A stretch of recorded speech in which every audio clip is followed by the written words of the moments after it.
দর্শক, এই বিষয়ে আরো জানাতে রাজধানীর গুলশানে বিএনপি চেয়ারপারসনের কার্যালয় থেকে যুক্ত হচ্ছেন সহকর্মী রুদ্র রফিক। রফিক, প্রার্থীদের সাক্ষাৎকারের সর্বশেষ কি অবস্থা দেখছেন সে বিষয়ে বিস্তারিত জানাবেন আমাদের।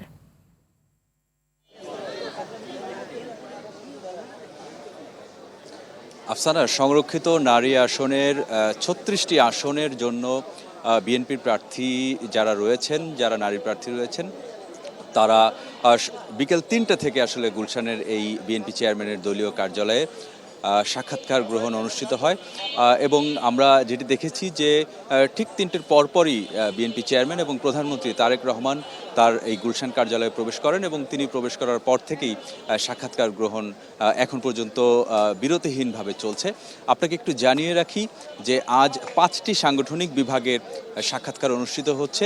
রংপুর, রাজশাহী, খুলনা, বরিশাল এবং ফরিদপুর বিভাগের যারা নারী সংরক্ষিত আসনের মনোনয়ন প্রত্যাশী, যারা প্রার্থী হতে চান, তাদেরকে কিন্তু আজকে সাক্ষাৎকার নেওয়া হচ্ছে।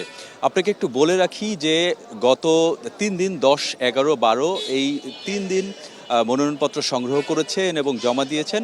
আমরা যেটি দলের পক্ষ থেকে জানতে পেরেছি যে 1300 জনের মতো নারী প্রার্থী তারা মনোনয়নপত্র সংগ্রহ করেছেন এবং 900 প্রার্থী মনোনয়নপত্র জমা দিয়েছেন এবং তার মধ্যে আজ 400 প্রার্থীর সাক্ষাৎকার অনুষ্ঠিত হবে। আপনাকে একটু বর্তমানের গুলশান কার্যালয়ের চিত্রটি একটু দেখাতে চাই।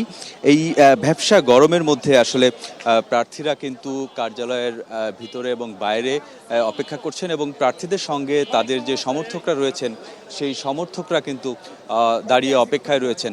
আপনাকে একটু জানিয়ে রাখি, আজকে যে 5টি সাংগঠনিক বিভাগের নারী প্রার্থীদের সাক্ষাৎকার অনুষ্ঠিত হবে তার মধ্যে ইতোমধ্যে রাজশাহী বিভাগের যারা প্রার্থী রয়েছেন তাদের সাক্ষাৎকার গ্রহণটি অনুষ্ঠিত হয়েছে এবং এখন রংপুর বিভাগের যারা প্রার্থী রয়েছেন তাদের সাক্ষাৎকার অনুষ্ঠিত হচ্ছে। এরপরে কিন্তু খুলনা, বরিশাল এবং ফরিদপুর বিভাগের যারা প্রার্থী রয়েছেন তাদের সাক্ষাৎকার অনুষ্ঠিত হবে।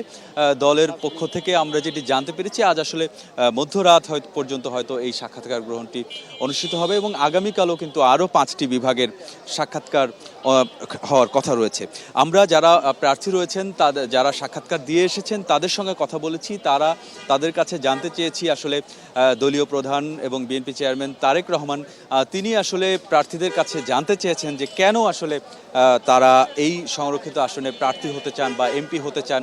এই প্রশ্নটি কিন্তু তারেক রহমান এই মনোনয়ন প্রত্যাশীদের দিকে ছুড়ে দিয়েছেন।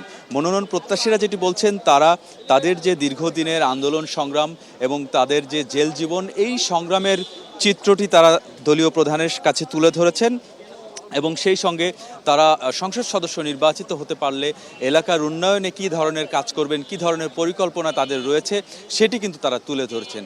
একটি তথ্য আপনাকে জানিয়ে রাখি, এই যে 36টি আসনের বিপরীতে কিন্তু 900 জন প্রার্থী তারা মনোনয়নপত্র জমা দিয়েছেন এবং গড়ে একটি আসনে কিন্তু 25 জন প্রার্থী তারা প্রতিদ্বন্দ্বিতা করছেন এবং এই 25 জনের মধ্য থেকে কিন্তু একজন প্রার্থী বেছে নেওয়ার উদ্দেশ্যেই কিন্তু আজকের এই সাক্ষাৎকার গ্রহণ অনুষ্ঠানটি গুলশান কার্যালয়ে অনুষ্ঠিত হচ্ছে।